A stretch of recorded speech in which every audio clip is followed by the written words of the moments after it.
What's up, YouTube? It's Shot87. The other day I made a video of basically why I sold my Glock 42, and I thought I'd go ahead and make a video unboxing / review of what I decided to replace the Glock 42 with. So when I made that 42 video, I had written down the specs between both guns and a little bit of difference between them. So I figured let's go ahead and just show it to you so you guys can take a look and see what you guys think, okay? So from the title, you already know what it is. It's the LC9S professional model, okay? If you get one of these, it's going to come in this cardboard box. So I'm not going to bore you too much with this stuff. There's your gun, okay? Now, right out of the box, very disappointing, one magazine. Now, I picked this up for $350, brand new from Palmetto State Armory. Great bunch of people, by the way.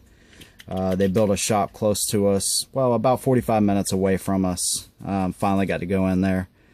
But still, for $350, one magazine, that's... this is the first gun I've ever bought with only one magazine, you believe it? So, that's a negative. But, one magazine. They do give you this soft little carry case, which is kind of nice. I did order a holster for it already, by the way, and manual and all that kind of stuff. I'll actually pull that out and show it to you. So put all the boring stuff aside and look at what we paid for here. So now the LC9 was released a couple years ago. It was actually a pretty big hit for Ruger, but one of the atrocious things about it was the trigger. It has terrible break on it. So I believe it was in July, August, somewhere around there, they came out with the striker fired version. The original one that they released around that time had a manual safety with a magazine disconnect, and then I think it was just late December this past year, they released the professional model with no manual safety, no magazine disconnect. So I'm glad I waited. I feel bad for the people that, you know, kind of like, you know, why didn't they release both of them at the same time? And I do understand that, but you know, I did wait and I was able to pick one of these up. So like I was saying, the biggest thing for me replacing the Glock 42 was something that was around that same size, but I wanted to go with something that was 9mm, and not because of the fact that I think 380 is inferior in any way, because I trust, you know, I trust that caliber. The only problem I had was finding it. Finding 380 in my area, man, is ridiculous. It's like trying to find 22, and with shells full of 9mm, again, it's just a no-brainer.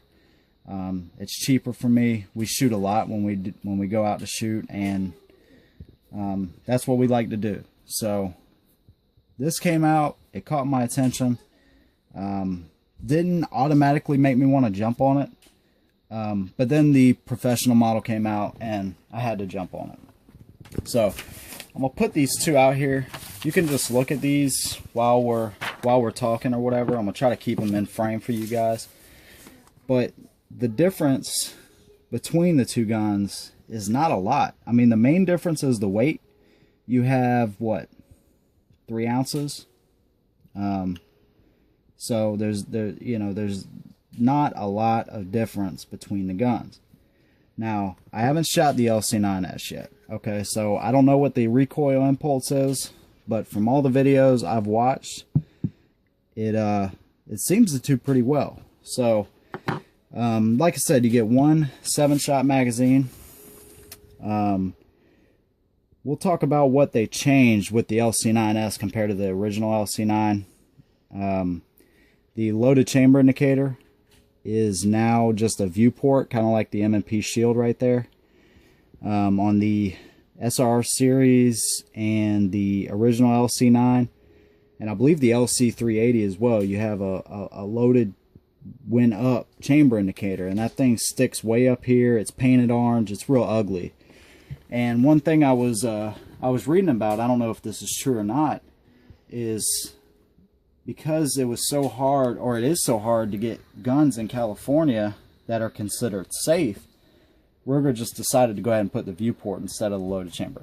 Now, I don't know how true that is, but I did read it in a pretty reputable magazine. I think it was Guns and Ammo. So I thought that was pretty interesting, that they just went ahead and said, hey, we're going to make it the way we want to make it, and that's it. So if it's true or not, I don't know, but I thought it was pretty interesting.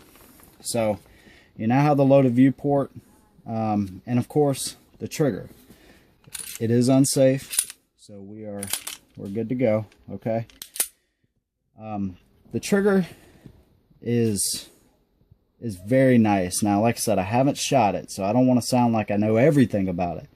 Once you put ammo through it, it might be a little bit different, but this is a pretty good representation of what it's going to be like.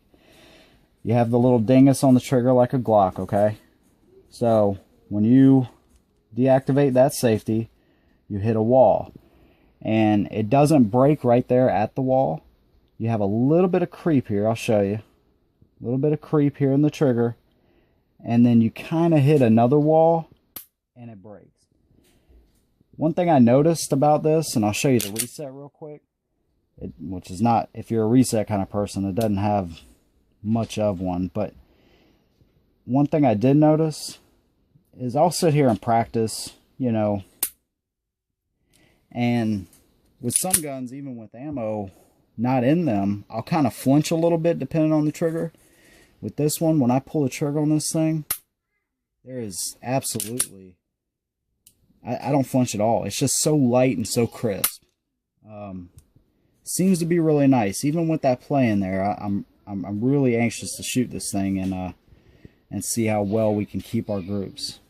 Pretty excited about it. So 3-dot sight system there, pretty standard. It is adjustable for windage back here, and they are steel. The slide is a hardened alloy, and the barrel is alloy steel, you know. And this is not polymer. Ruger is very specific. This is a glass-filled nylon. So, the magazine, the single magazine, which I don't like, by the way, goes in very easy, and it comes out just as easy. So I do like that about it. The entire gun, it really, when you hold it in your hand, it feels really good.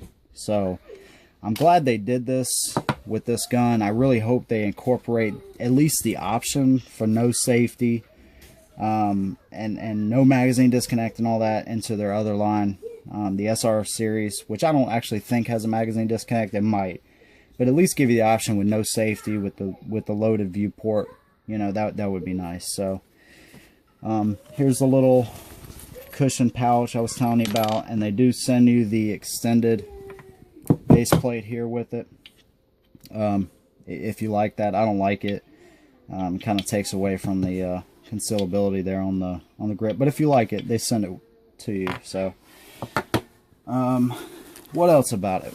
What else? So breakdown is a little bit weird, but it's not too bad. On this one, you pull the trigger, okay? You pull down this little tab. All right, just this little tab right here. Let me grab my little screwdriver here, and you can see, hopefully you can see, there's a little pin in there.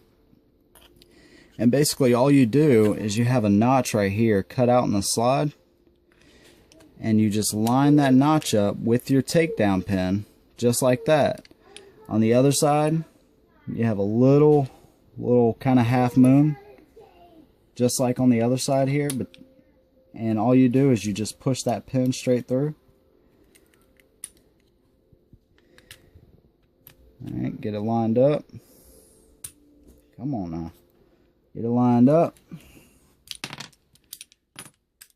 Push your pin out, and the slide will come right off. Alright. This kind of reminds me of the P95 we reviewed with this full length rails. Kind of weird looking, but just a little bit different. here's your guide rod and spring. Now, something with the guide rod on the original LC9S, they had an issue with them that they resolved pretty quickly, I believe, where the slide wasn't going all the way back in the battery, and I'll show you why in a minute and what they did to fix that. So anyways, you know, barrel, all that good stuff. So not too hard to disassemble, a little bit different than your other ones, but not too bad. Once you get used to it, it's not too bad at all. You gotta make sure this is aligned, of course. One thing I was reading in the owner's manual that kind of bugged me a little bit was the policy on Ruger's like warranty. It states that there's no written warranty. We're good.